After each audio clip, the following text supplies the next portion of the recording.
No? Ty vole, ale jak? Musíš pořádně šlehnout. Jdi proti světlu. Jdi proti světlu.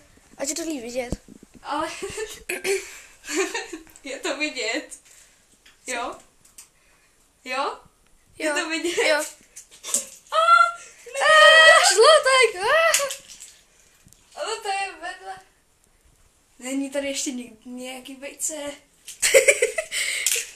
Za tolik a tolik lajků si na to. Ne, počkej, já jdu ještě pro něco, to se mi nepovedlo. Zkus máslo. Máte tu protlak. Mám to ty vole protlak v hlavu. Hej, a pak udělám proslov s těma lajkama, jo?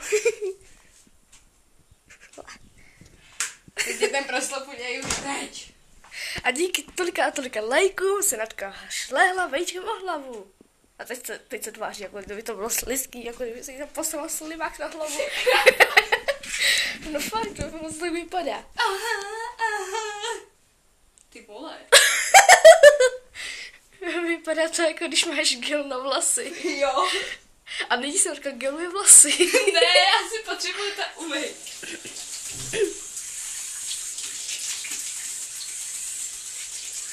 Pěkný skořápky. Kam to mám vyhodit?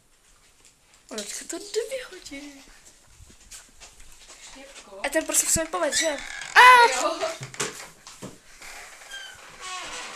Nemáte ještě nějaký vajíčko?